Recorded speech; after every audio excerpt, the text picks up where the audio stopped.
Controllers are a very personal thing, and with a ton of third-party controllers on the market, when BigBig one sent me this one, I had to check it out. I like the configuration. It's the Switch Pro configuration. It works with Raspberry Pi, Windows, Android, and the Nintendo Switch, so I figured why not? Now, they went ahead and sent me an email saying, you know, I obviously got this for free. I didn't get paid to do the review, but I got the product free. They're like, please leave a positive review. Well, I'll tell you what I really think about this one. Let's go ahead and jump into it. So the thing retails for $49.99. Here's the packaging. It's in dual language, and it is coming from Shenzhen, China. And that's where a lot of our things are manufactured. So that's just kind of the way of life these days. As you see here, it's got that 6 gyro analog sticks dual. It's got a D-pad. That's the sync button up top. You got a turbo button in the lower, where I'm clicking right now with my right thumb. A, B, X, Y. You got your 2 triggers in the back on each side. And then you got your start select. You even got your activate button and your home button for the Nintendo Switch. On the top there, you have a place to plug in your USB. It is micro USB, not USB Type-C. I wish it was. And you see it's kind of glossy on the top. These are 2 macro buttons right here, both the left and the right of the back of the controller. Those are 2 macro buttons. So you can go ahead and hit this switch and release the cover, which acts as a button. It acts as 2 buttons and a cover. Unfortunately, it does not reveal the battery. You have to unscrew this thing to get to the battery, but there's the stats on it.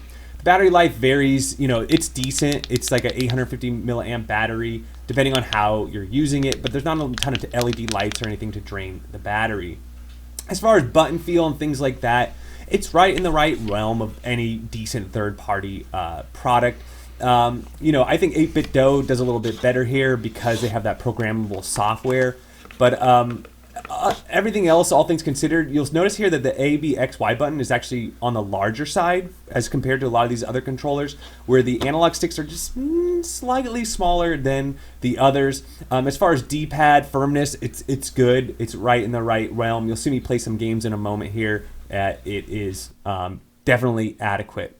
My main thing with this controller is, you know, if you already have a PlayStation 5 or a PlayStation 4 or an Xbox, a newer Xbox controller, even the Xbox One controller, they're plenty good. And I know a lot of people watching my channel like cheap controllers. But if you want something more premium, and especially Nintendo controllers, this one is definitely a contender for those. So here I am just showing you that the Bluetooth, this is totally Bluetooth, no dongle, attaching it to my Windows 10 PC, really easy. You just turn on your Bluetooth on your computer, hit pair, hold down the pair button for 3 seconds, and as you see there, I'm now connected. Doing a dongle is the same thing. Just plug in the dongle in the USB, hold it down for 3 seconds, and you're rocking and rolling. You can also set this up via a wired connection.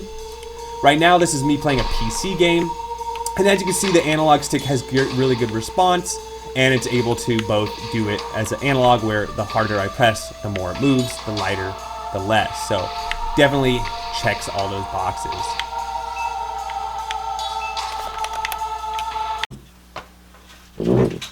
Oh, you got a vibration. All right, comes up as a Microsoft. And you'll see here, it just syncs up no problem.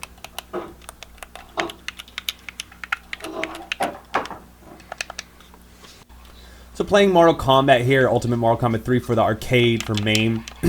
You can see you can play with the D-pad or the analog stick, and I'm not very good at the game, but I can easily hit my moves.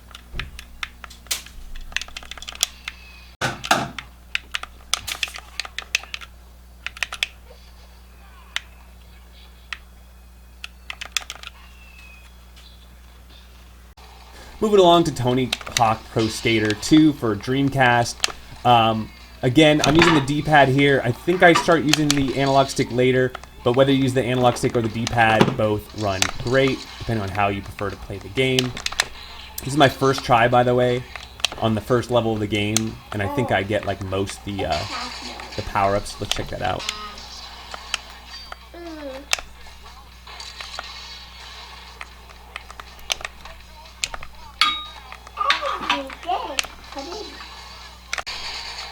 Three, 2, 1.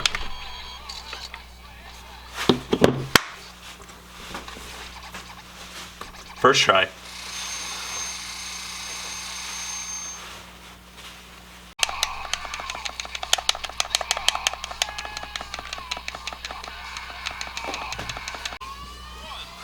Alright, here's turbo on. This is like the cheater game now.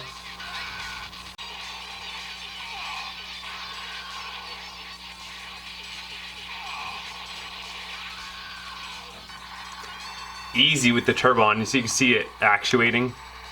See how that button actuates with turbo? I'm sure you just press it again. Now I'm off turbo. Like if I want a turbo jump. Now my turbo's jumped. Turbo jump, baby.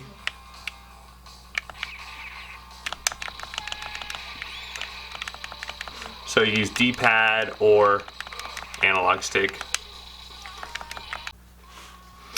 In conclusion, great controller. I bet it's great for the Nintendo Switch, but also if you're gaming on your phone or a Raspberry Pi or a Windows PC, emulation, other games, it's gonna register as an Xbox controller. You might have to change your controls based on an Xbox controller, but other than that, it's really good. Don't forget it has these macros as well in the back, 2 macros that are totally programmable.